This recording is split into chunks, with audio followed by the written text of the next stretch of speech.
Welcome to the Adventure Island podcast hosted by Ballyhass, a podcast where we dive into this week's outdoor news, look at why we should all be getting active outdoors, providing inspiration for outdoor adventures, travel destinations, fringe outdoor sports and local destinations and characters. This podcast is released every Friday following our newsletter on Thursday. Please sign up with the link below on all our podcast providers.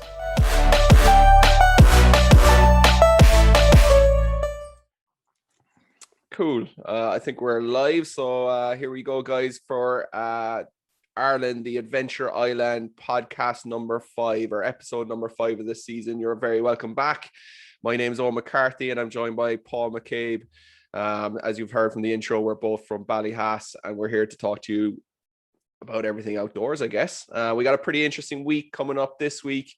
We're going to look at the schools. We're back this week, so we're going to have a little look into how important the outdoors is for schools education in Ireland and abroad, what kind of impact it has and what the benefits are.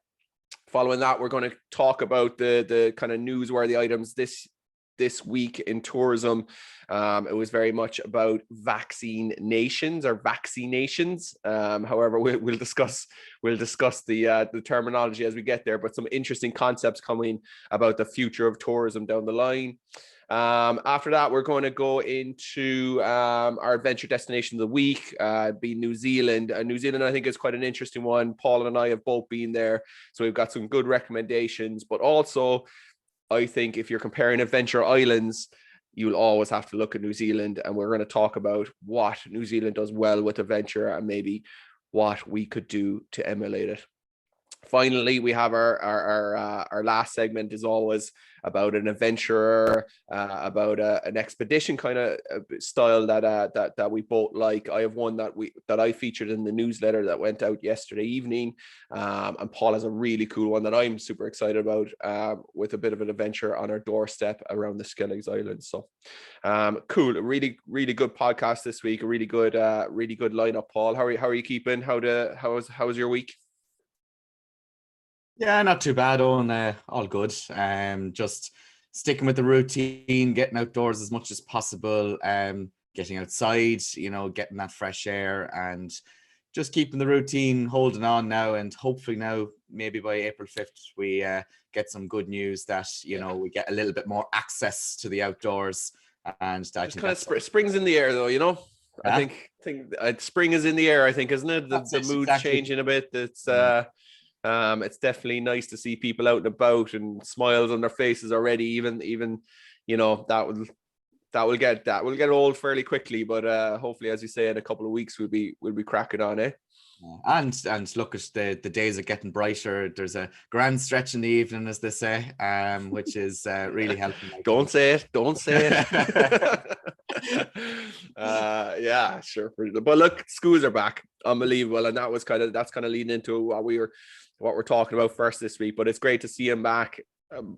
Pretty successful by all accounts. Anyone I've talked to in the schools said it's a bit weird, but sure, of course, it's going to be after months off and that kind of stuff. But I'm looking forward to seeing all the years back in the next couple of weeks and that kind of stuff. That will be really good and a bit of sign of the times. And hopefully, if it all stays good, that's definitely our first step down the road of a pretty successful summer, eh? Yeah, and it's great that once the kids can get back into this type of just routine and getting into just getting to see their friends, and even I'm just thinking about lunch breaks and after schools and just being in the outdoors. I know they're going to be majority indoors environments, which will lead us on nicely now into what we're going to talk about. But even the fact to get outdoors and get playing in the playgrounds again, and even the older kids, we're talking about the leaving starts coming back. Like, isn't it just great that they're able to be outside or ever in the lunch break kicking around a ball or whatever in terms of that. So it's just great to see them back, to lift the spirits. I think kids will come back home, they'll be a little bit more joyous probably when they get back home, and a little bit in their moods will probably be a little bit better just to get outside. I'd say the parents would be more joyous as well that they actually saw them going out the house for once. I'd say they're having parties in the house now, thanks to Yeah, it.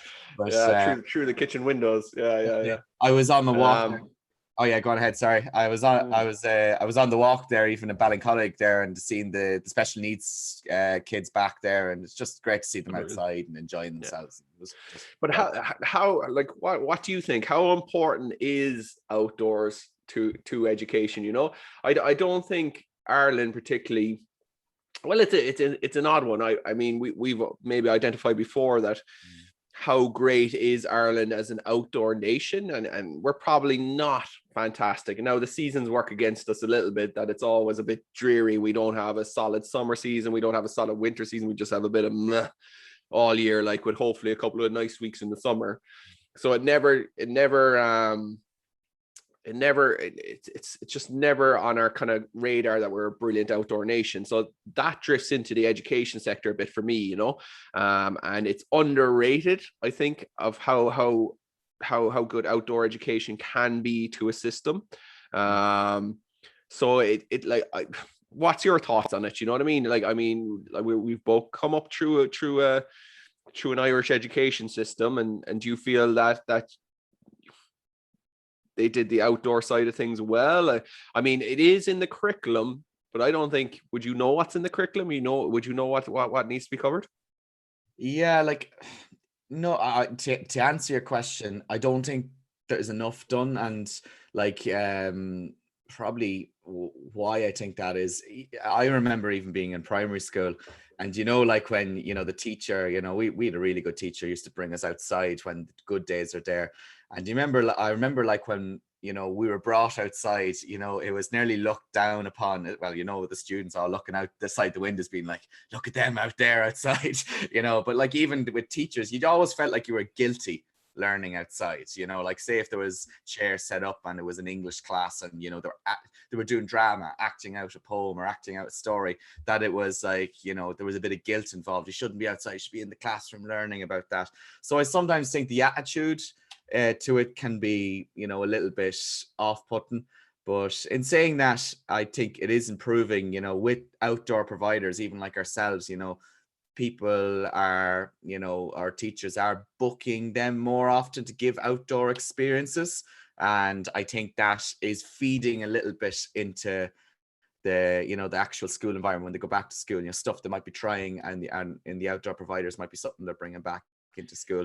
But yeah, that's like, what I kind of think about it, you know. Yeah, no, like I would agree for sure. Like that whole idea of being guilty to be outdoors is a strange one, but I totally agree with you. It's going, why are we going outside? Is this cool? You know, yeah, you definitely have that sense about you, or that sense of nervousness where it should be, why are we going indoors when it's a nice day, isn't it? Now that's always not feasible. But then there's outdoor classrooms, and I definitely shared 2 articles in the newsletter this year of one that literally created an outdoor classroom. And when it was made the norm, when you're all like, as soon as there's any bit of nice weather and you're prepped and you have your coat and you just go outside, that's what really makes it. And that's what we don't have. It's not the norm. And I don't know how to do that, or how that could be built in, or you know, I mean, but it's definitely lacking a little bit. It's I don't know, like how we, like you mentioned there actually about like the schools coming to us, and it's a great step, and I'd agree with you, and I love our school tours. It's by far our best product we do at Ballyhass in one sense, you know what I mean? It's in terms of, it's our most structured product. It's the product that goes down so well. The schools love it, but it's rushed, you know. And like when we're working on our training projects now, it's very in and out, you know, to get their reward day, or to get the end of season and team bonding, which is all very important. And again, I'm not crushing what we do. I think it's a great product, but it also seems that it's rushed. I keep coming back to rushed. You know what I mean? It's on off. It's pay and play. We struggle. We're not pay and play, but splash and dash. We struggle to get our briefings and debriefings in. We struggle to, you know, go over with the groups what are your takeaways from today, Mm-hmm. and that's so important that like when they're learning together outside, that they have a little bit of time for reflection on it. Mm-hmm. But when it's shoehorned into a normal school day, we're always up against it, and that's fine. Look, we do it really well. Our guys are trained for it, but I always think it could be that bit better, and it comes back to, it's not, even our days are not the norm, even though they're may be the norm within the year, as in going, oh, you've got your day at Ballyhass at the end of the year, to kickstart your day, or whatever it may be. It's still rushed, it still could be done better, and like we're designing, even we're trying to design products around this. So we're doing a TY adventure program, that is basically, it's trying to build that into a program for TYs, a ready-made program. Now that we have the two sites, we have a site in Mallow and Coachwood, obviously, for those who are listening in and might not know. So now we're combining both centers and going to schools and going, look, we will give you a 6-day program across both sites that has the ability to change with weather if needs to. Like when you elongate the experience over multiple days, it gives us so much more time to spend with the students. We build relationships because we know them, we know their strengths, their weaknesses after a couple of weeks.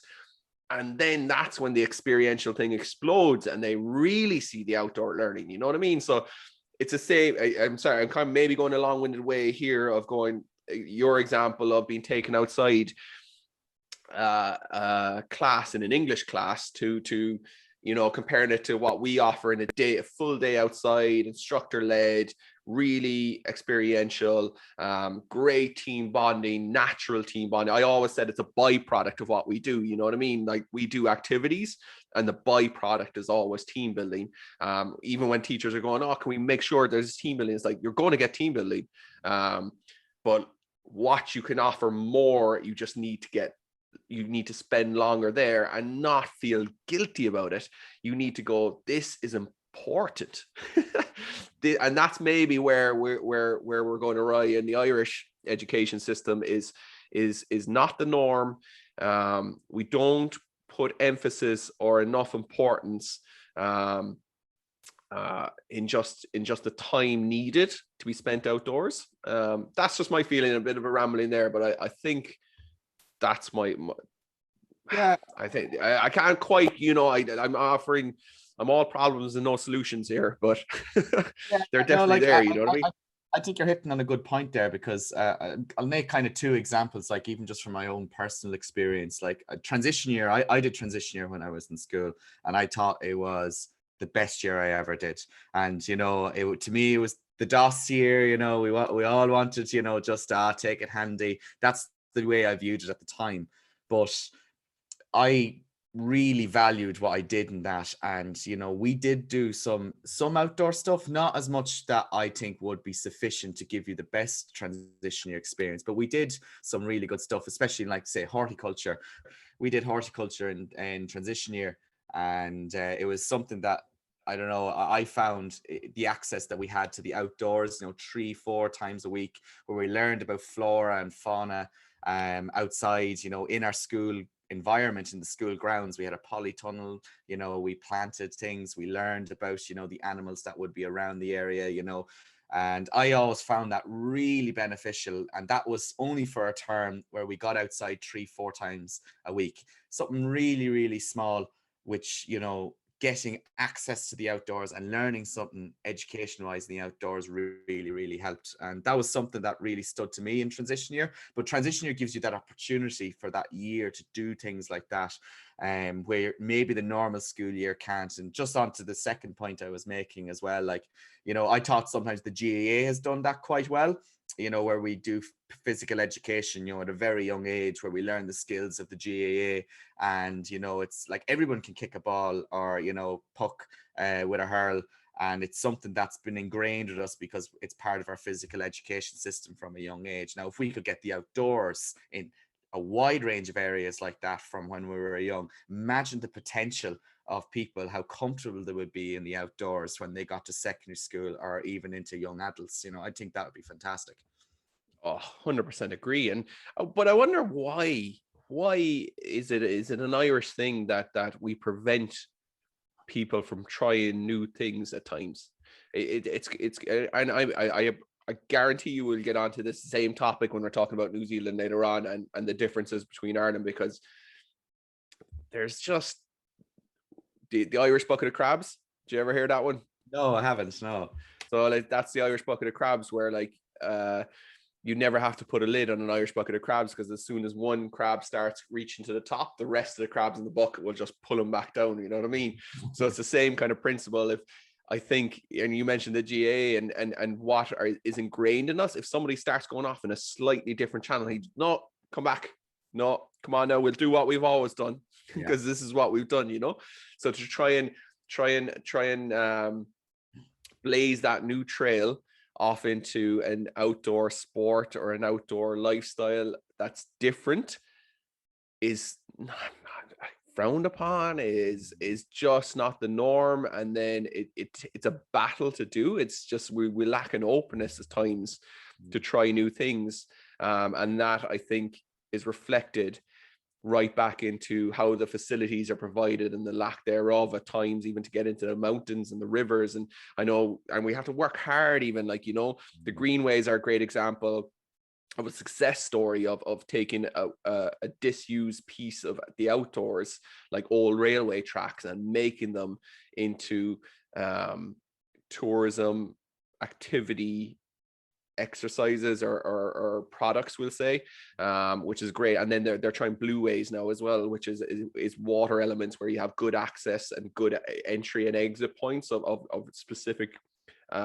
routes.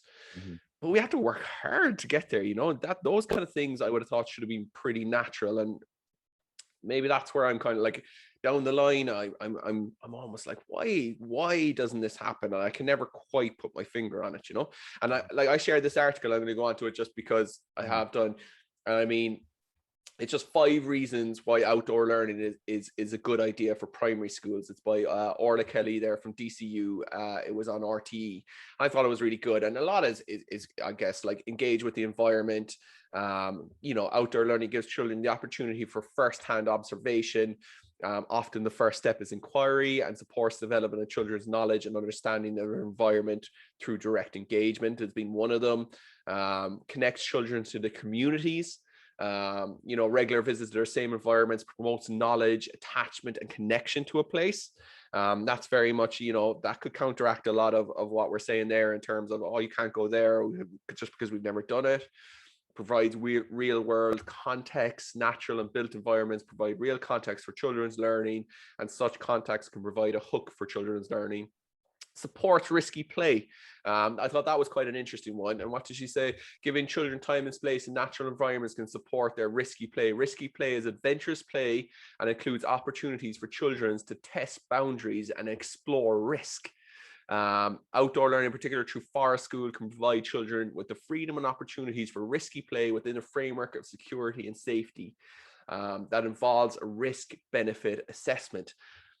So interesting because that, you know, this one could bring us down countless different avenues in the country at the moment, between you know, liability and public liability for landowners, whether you're accessing this, insurance costs for activity providers like ourselves and the adventure tourism trade. And I know a lot of the key elements of that is people's perceived risk and their lack of, you know, everything's risky, you know what I mean? But like, people's want to eliminate risk is not a healthy thing, you know? So like, to see it as a benefit of the outdoors, and we're not doing it. And then you look now to the state of where we are, and we have insurance crisis, land access crisis, health, you know, just health and well-being crisis, mental health crisis. And you look at that point and you're like, oh, okay. I mean, maybe, you know, that's not going to be a catch-all or a solve-all, but it should help a lot of those, I think. Would you agree? Yeah, I think so. I think, like, it's I'd come even just now, it's probably smaller personal thing, like, but I would have played a lot of sport when I was younger, which would have incurred a bit of risk, where there was GAA or rugby or soccer. And, when it comes to, walking or hiking or mountaineering, I always would attribute the skills of risk that I learned from them into, if I have to balance and try and climb something, if I fall, look, I'm not worried about it, because look, I spent all my years falling, or, like getting not hurt, but getting kind of, you could fall and graze yourself, but it's part of the risk of it.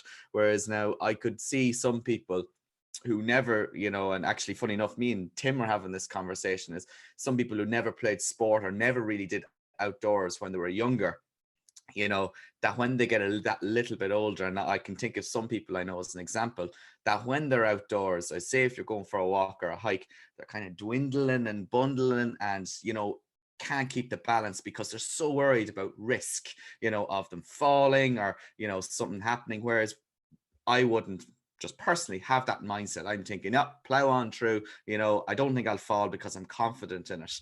And I think you probably the same, like I'd say, in terms of, any of the, I know you grew up with water activities, especially even there wakeboarding, that where it just gives you a different psyche of mind, I think. And I love that article about risky behavior, because I think it really does stand to you as you get older. Well, it's just so interesting that it can be applied to so many very distinctive topics coming out of even the COVID crisis, you know what I mean? And from mental health and access to the outdoors, that it's something that needs to be addressed in outdoor education, and then if we go right back to the start of this conversation going, it wasn't the norm. It hasn't been given the importance, yet here we are. And just a little element like that delivered early days in primary school could have such an impact. And again, look, sure, we've always said we hope that, like, there's definitely an emphasis on the outdoors now. We have an ability to look at staycations, that term again, and access to the Irish outdoors this year, and how we have a great opportunity to highlight it. So hopefully, look, maybe all this conversation will be in the past, because they will address it and they will do more and they will spend more outdoors. We're definitely prepping for the phones are ringing off the hook at the moment, even though people are conservative, going, is it okay to book a school tour? And we're like, yes, it is. Make sure you get your date in, because we're operating at a reduced capacity and we'll be full in the next week or so, even because they're booking so quickly. So maybe even that's a good sign that it is turning outdoors. I hope that fear, that lack of normalcy will change, and people will be going, why aren't you spending more time outdoors? Why did you just do the one day? So it'll be interesting to watch, eh? Yeah, it should create a culture shift, I think, in a way as well. Now, I was reading, actually, I think it was a podcast I was listening to about, The Office, and how everything's coming into the home environment now. The office is gone. But I think it's nearly the opposite way now with the outdoors. People were very indoor at times, in terms of what they did out, having friends over or anything like that. Whereas now people are getting their mindset. They want to go outdoors with their friends, go for the walks. So hopefully that's the change. We'll see. Awesome, eh? Cool. Like you brought up a really interesting article there about we were debating on the pronunciations of this, vaccinations, but not vaccinations. It's vaccine nations, as in nations as a country, vaccine countries. So another staycation vaccination. Like oh man, if they can throw another term at me, no, I'll be oh yeah, well, we'll skip that. But it's a cool. Let me just whip up the. It's I don't even know where it is now. Yeah. But it's basically so it's in the top 10 travel trends for 2021, from binge breaks to holiday bubbles, and vaxications. So VAXICATIONS, which is really interesting. So like, and if I go through down, it's Paul O'Keneill's article in the Independent. If I'm going down through that, just to go through the highlights, bubble up. So travel bubbles, would be a thing. That's like, if there's family bubbles and household bubbles, travel bubbles are likely to be a thing. That kind of, that's a logical next step, I think. Testing times, testing. We've talked about the vaccine passports. Prices up to 199 for private PCR tests remain a problem for sure. Touchless tech, that's going to be an interesting one. Like, I was only listening back to our podcast, and I sounded like such an old man with my paper vaccine passport and worried about losing it. I mean, you could have it printed across your forehead these days, or because you have it in your pocket. And anyway, so yeah, but like touch tests, of course, that's going to come in. Hey, the outsiders, people from all over the world, have reconnected with nature and feel safer away from crowds. Again, all stuff we've addressed, and he's even highlighting new generations of greenways there, which is interesting. Binge breaks, so he's saying escaping the crowds would be a theme of travel in 2021, but I ironically made the opposite. So he's no research, just gut instincts, but after a year without old school real life communal people driven experience, you can't wait to twist the release valve. So just hands in the air gigs, stonking some music festival or a match, or thumping the tunes, and all hours energy of a nightclub. It'll be cool. So he's saying flexible friends, snap holidays, working from holidays. Oh, that's an interesting one. So actually take your, and why wouldn't you if you work anywhere now?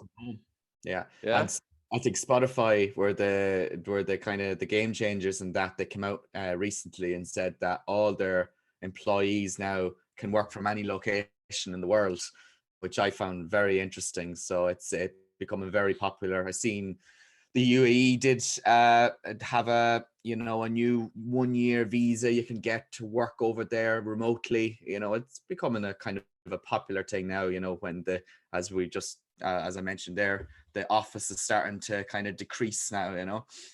Yeah, it's a really interesting concept, actually, isn't it? It's funny, it's everything's been thrown on its head. These are really logical steps. This is a really good article by Paul, actually, isn't it? Going really, really thinking about the impact on how the new paddleboarding experience in Lough Erne there. Actually, that's cool. They're on our trend with our paddleboarding. Everyone will be paddleboarding by the time we finish this season. It's cool though. But then I suppose the headline of that, the vaccine nations, that is an interesting one. So talk to me about it, because you explained it quite well, or you got the gist of it pretty good.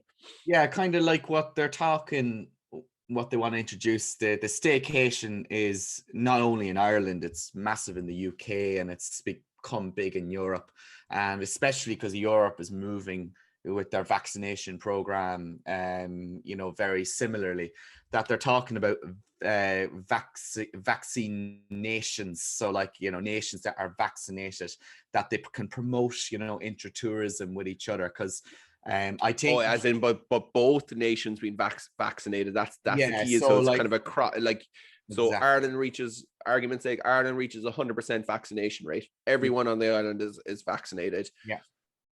England, Wales, Scotland reach 100% vaccination. Let the good times roll. Everybody should be crossing over and going for it. And promoting each other. So like it's seeing like, oh yeah, we want Irish tourism, we want Scottish tourism, we want English tourism. And even if it comes to, say, Spain or Portugal or the sun locations, if they get to the same, promoting tourism within each other. So it's kind of a Europe revival, I think, is what they're trying to hopefully promote. That's something that's down the line, down the cards, I think. You could maybe see some sort of vaccinated travel country program, you know what I mean, that almost get the way we have the Fall to Ireland quality badge or safe badge or whatever they call it, that countries have a vaccinated badge. Wouldn't that be mad? But like an organization going, this is the vaccinated safe travel list, and of course that will be there, but you could see it becoming quite official, actually, couldn't you?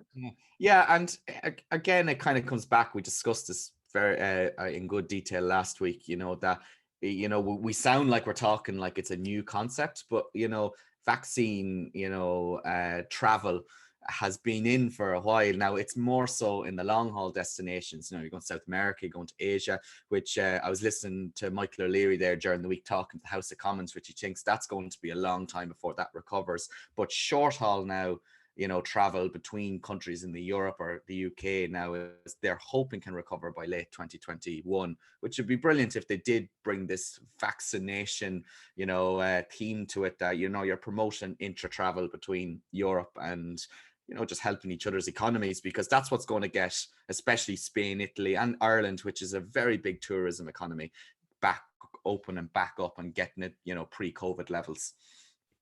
I've been to Nepal before, and I did a trek over there for 2 or 3 weeks, loved it.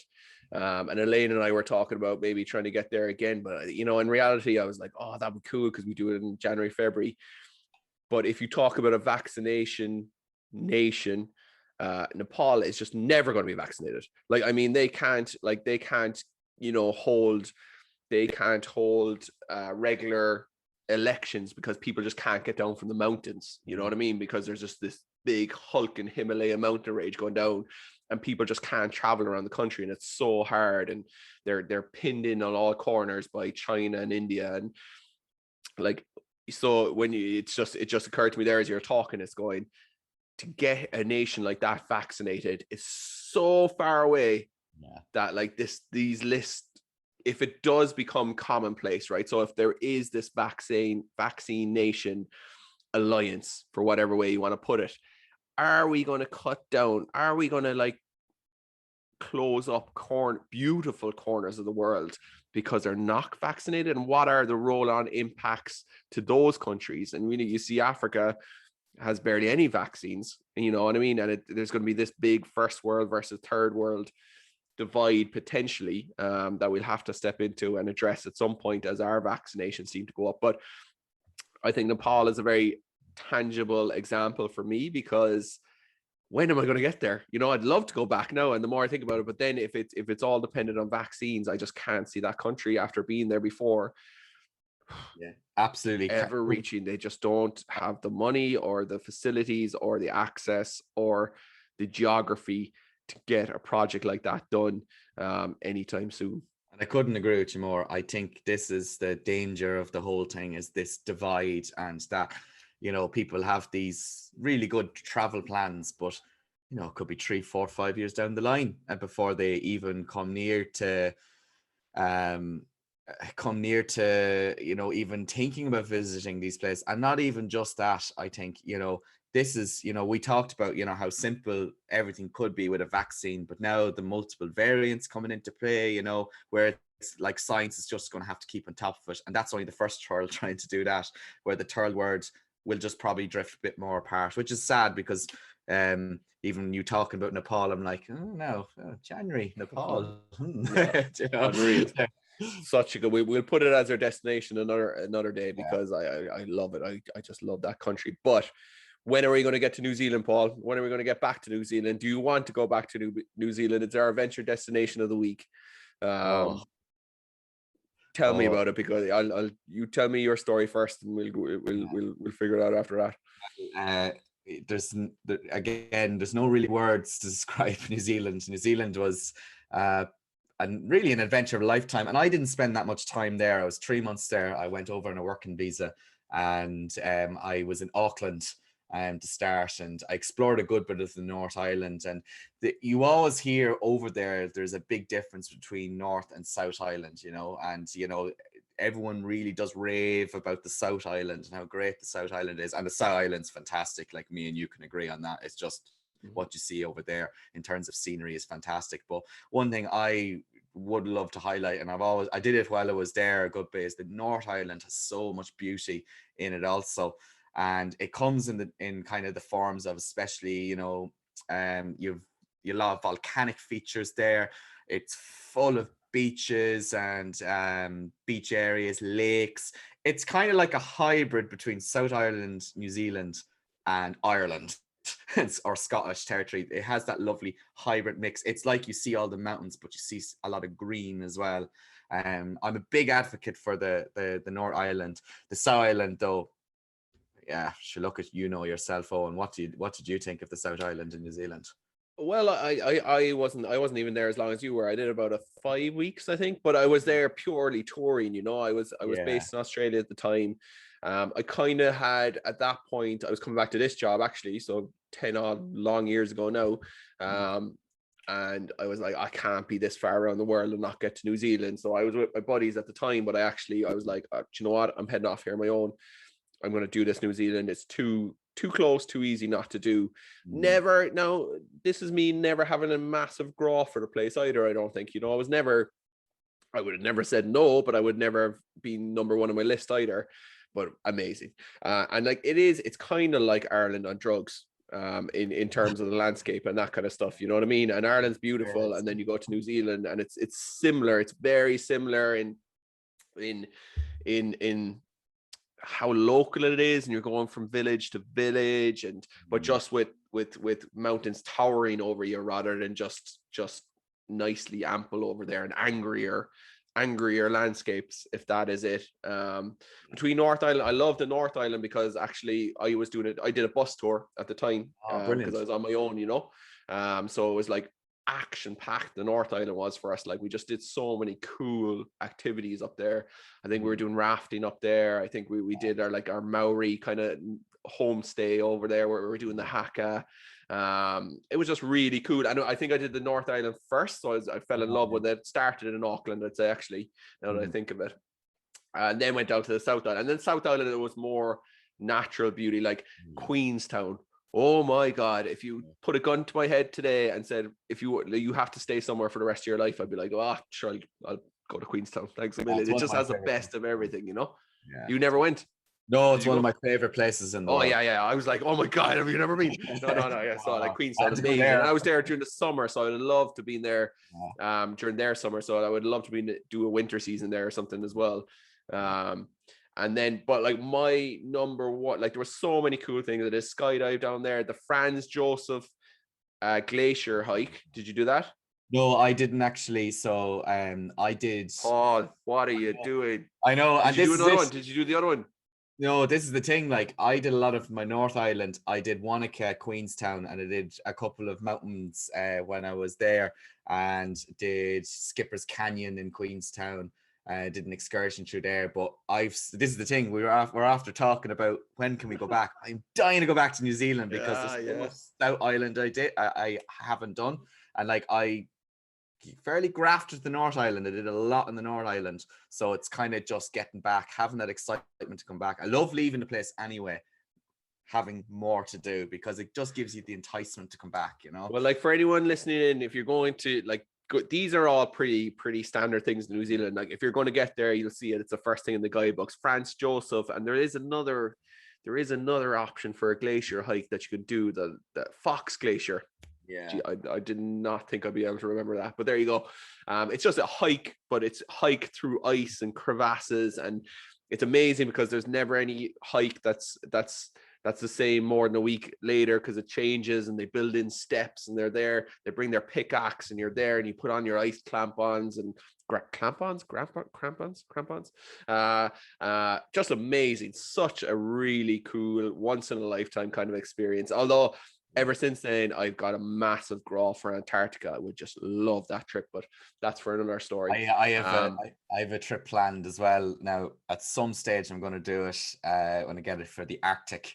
You can actually, we'll discuss it in another podcast. Now, I'd love to do Antarctica as well, but I had a planned trip. I'm intrigued why you're going Arctic. Yeah, like we don't have time this week, but we're getting back to that one. Like, okay, yeah, cool. That sounds good. But like, so that was an absolute highlight. And I say you look back at those pictures and you're just going, wow, that was such a great day. But actually, the surprise one for me, I don't know if you've heard of it, the Tongariro Crossy. Yes, that's in the North Island, isn't it? Is it the North Island? I thought it was the South. I think it's the South. This is South. There's another one, the one where they filmed a lot of the Lord of the Rings crossings was one of the North Island is near Taupo. Yeah.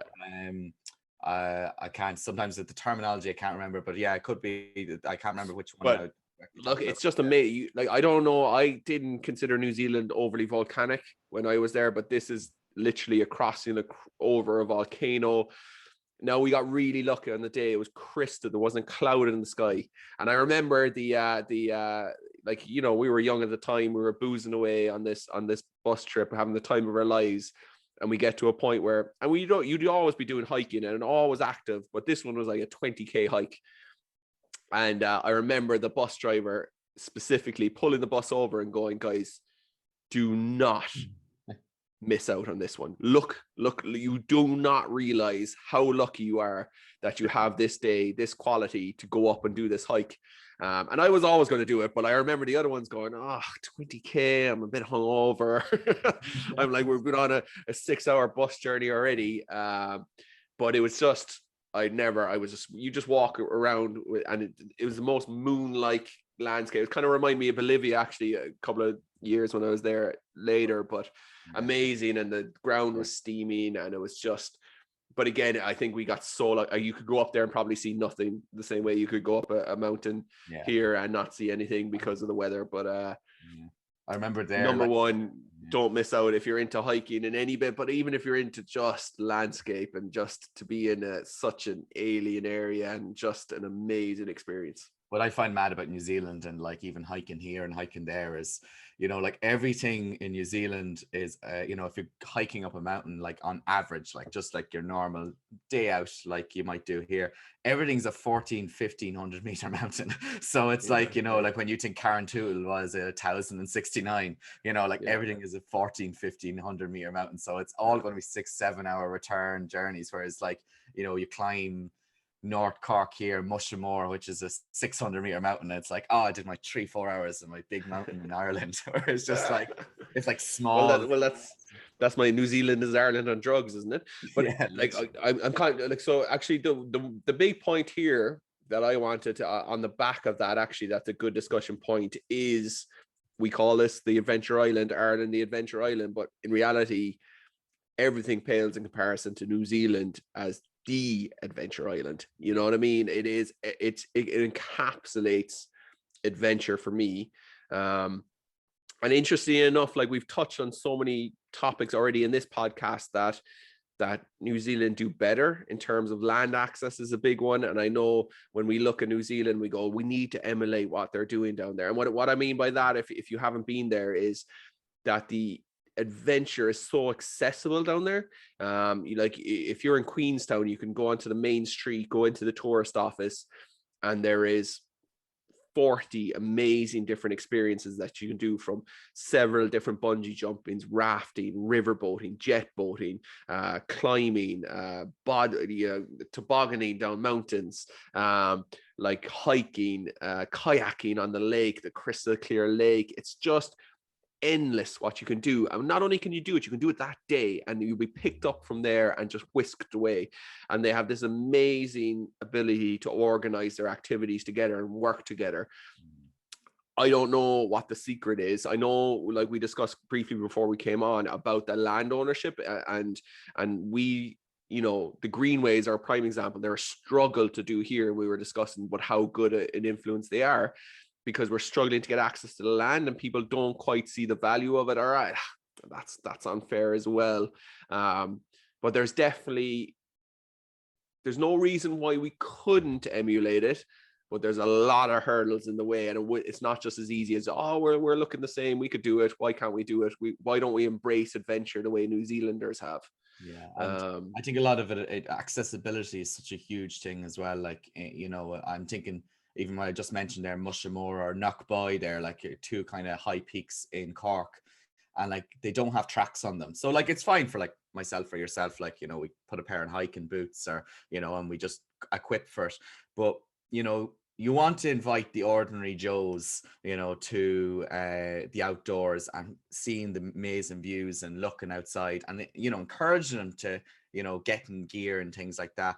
And, you know, those mountains in Cork don't have any tracks, don't have anything like, you know, that will entice. Like no one wants, some people just don't want to get messy, muddy shoes, you know. And, you know, New Zealand, I think, cares so well for that, because there's no track or mountain or anything in New Zealand that hasn't been looked after, or who hasn't, you know, catered for a wide range of demographics, which I think is just something that we really kind of need to introduce here. I think we have, with the beauty first, people want to do these things, but it's just getting people more access. And great shout even there about kayaking and things like that in New Zealand. It's just everything's so easy over there, whereas here so easy. It can be just sometimes a bit of a struggle to find out, what can I do in the area.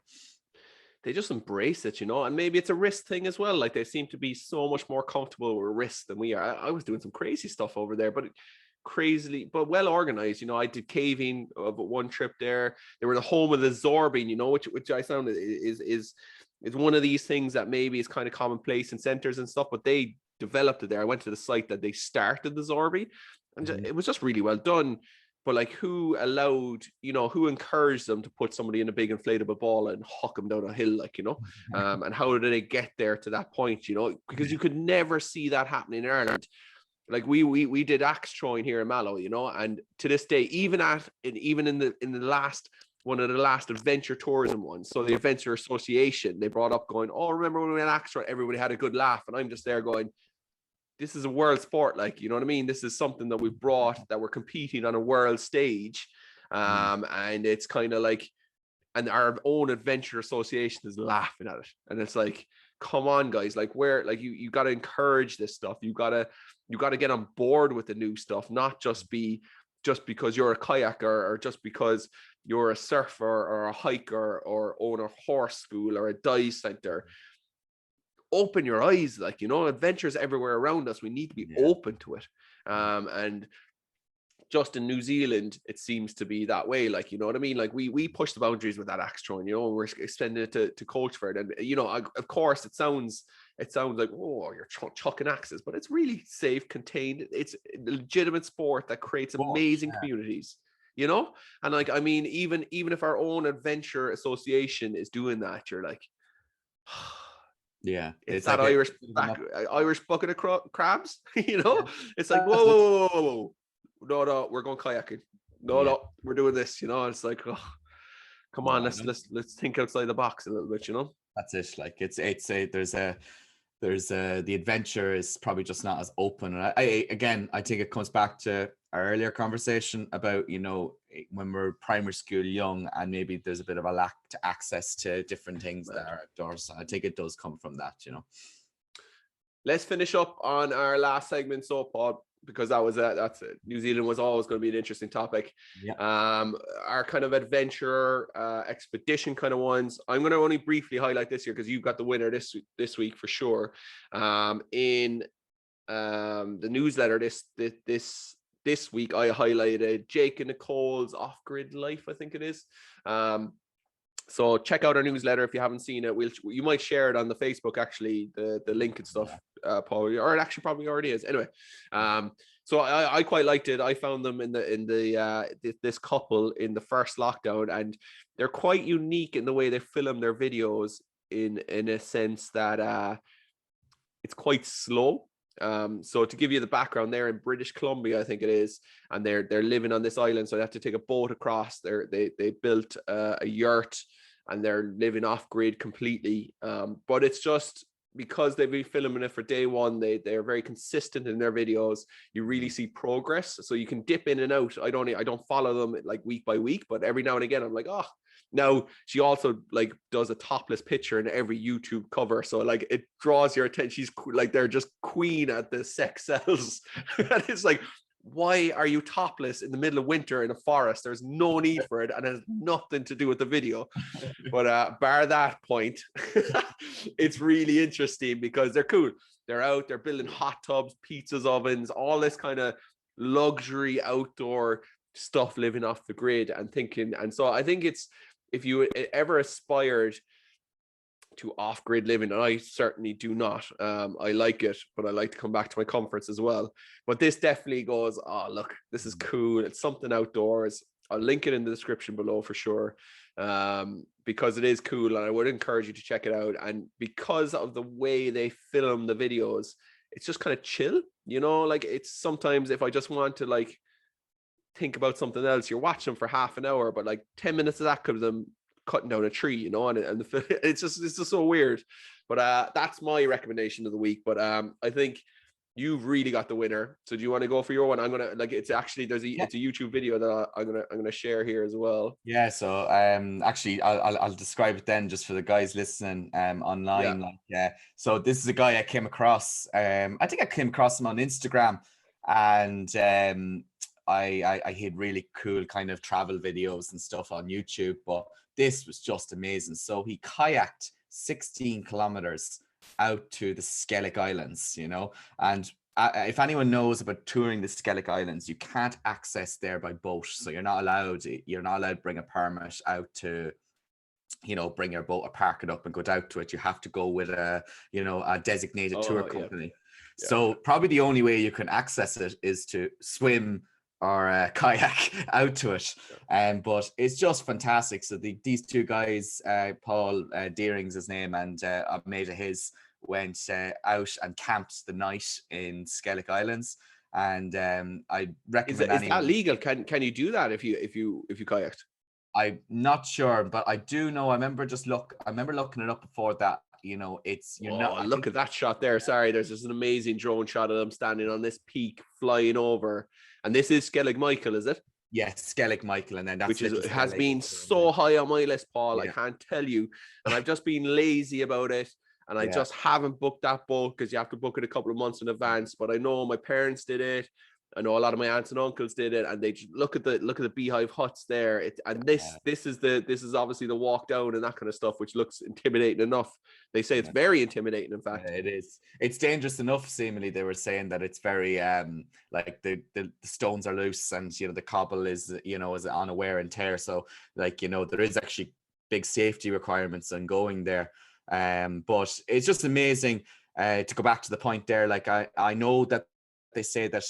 I think boating is not allowed out there, but I think if you were to swim out there, there's nothing stopping you from being there. I think that was sort of what they tried to put across legally, but I don't know whether it's legal or not. But my God, it just looked like an absolute amazing adventure, and they very interesting when the video, if you check it out on their way back, they seem to have very rough weather.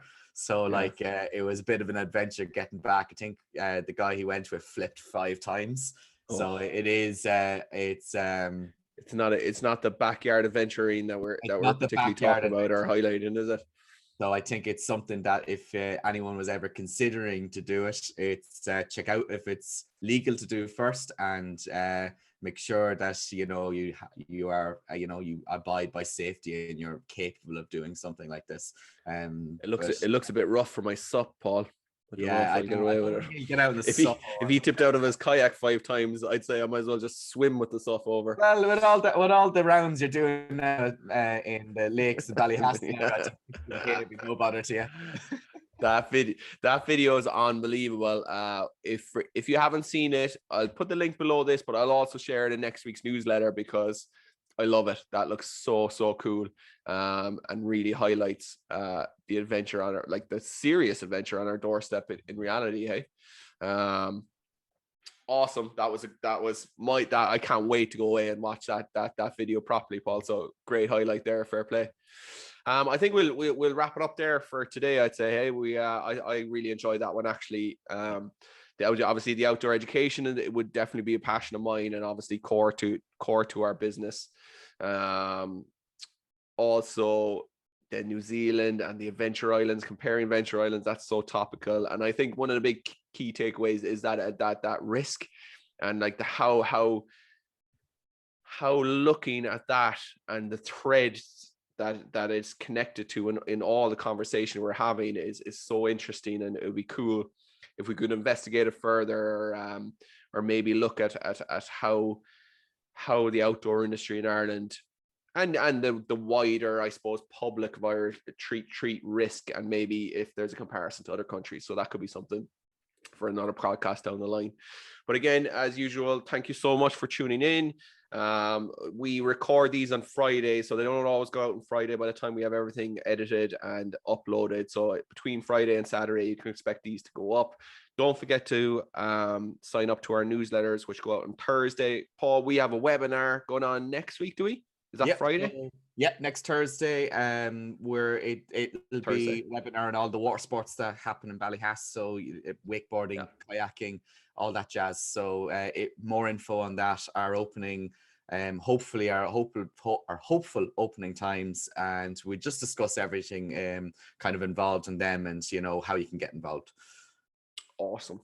So you'll see more of that if you're following us from Ballyhass, but if not, again, thank you so much. Do reach out on at ballyhass.ie, EOGHAN at ballyhass.ie if you want, if you know anyone we should interview, if you know any topics you'd like us to discuss and research and come on and have a chat about, we'd be more than happy to do it. So above all, get outdoors, get yourself active, and we'll hopefully be all reconnecting sometime very soon in a local outdoor amenity, please God. Nice one. Thank you, Paul. Thanks, See you guys. again, guys. Cheers.